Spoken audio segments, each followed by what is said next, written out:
Pruning বলতে কি? আমরা ছাঁটাই করি আমরা ডালগুলা ছাঁটাই করে ও দেওয়ার ঢাল ফলে ছাঁটাই করে দেন, হ্যাঁ। ছাঁটাই করে দেওয়ার ফলে হয় কি নতুন শাখা গজায়, গজানোর ওই শাখাগুলা থেকে আবার ফল বের হয়। দেখুন এই যে এই জালটা দেখুন, এই যে হুম এখানে একসাথে চারটা, হুম হুম পাঁচটা, ওই আরেকটা, হুম এখান দিয়ে আরেকটা, এখানে আরেকটা, এই যে এখানে এখানে তিনটা, হুম। দুইটা, এখানে আবার তিনটা উপরে। তো দেখুন একটা ঢালের মধ্যে যদি তাল বেগুন, এই বেগুনগুলো সবগুলো এরকম সাইজের হবে। তো একটা ডাল থেকে যদি 10-12টা বেগুন ধরে, এই হুম। ডালটা তো বাঁচিয়ে রাখা যাবে না। তখন আমরা কি করি, ডালগুলোকে এই সুতা দিয়ে বেঁধে রাখি। এই যে দেখুন, এই সুতা ডালগুলা ভারে যখন ভেঙে পড়ার উপক্রম হয় তখন আমরা সুতা দিয়ে বেঁধে বেঁধে রাখি। রাখি, নাহলে এটা আরো আগে ভেঙে যাইতো।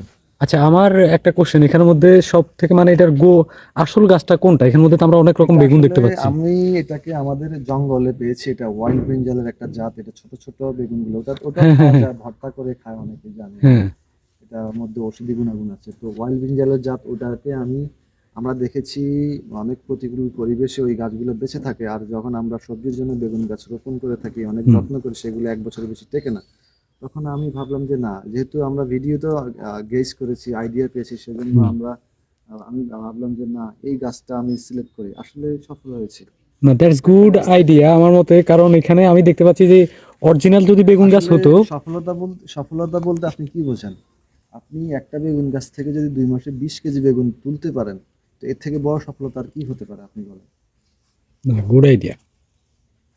এখনো প্রায় 5 কেজি মতো বেগুন হবে, হয়তো বা এগুলো তো ছোট ছোট, এগুলো তো বড় হবে। এক একটা এই সাইজের মতো হবে। এই সাইজের মতো হলে কত কেজি হতে পারে? আপনি আপনি দেখেন, এই একটা গাছের মধ্যে 3টে খুঁটি, 4টে খুঁটি দিয়ে বেঁধে রেখেছি। কেন 4টা খুঁটি দিলাম? হুম অবশ্যই এটার হিউজ ভার কারণে, ওজন হওয়ার কারণে আমরা হুম। 4টা খুঁটি দিয়ে বেঁধে রেখেছি গাছটা। আর কিছু? যাই ধন্যবাদ হোক, ধন্যবাদ দিদি যে এরকম সবাই খাওয়া।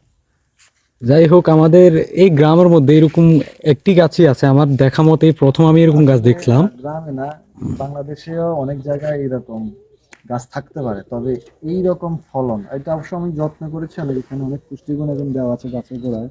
আমরা ইনসুলিনের জন্য আমরা কাপড় চোপড় দিয়ে রেখেছি যেন আর্দ্রতা না যায়।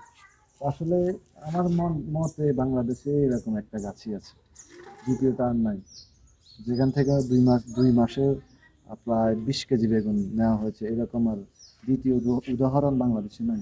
সো গাইজ, আপনাদের সবাইকে আমি বলছি, আপনারা আমার ভিডিওগুলো ফলো করেন, দেখেন, জানার চেষ্টা করেন। আর অ্যাকচুয়াল যদি বিশ্বাস না হয় তাহলে আপনারা নিজেরা ট্রাই করে দেখতে পারবেন। আর এরকম একটা গাছ থাকলে আসলে অনেক কাজে আসে। একটা বেগুন হুট করে মন চাইলে ভেজে আপনি ভাত খেতে পারবেন, অনেক কাজে আসে। ধন্যবাদ সবাইকে, আসসালামু আলাইকুম।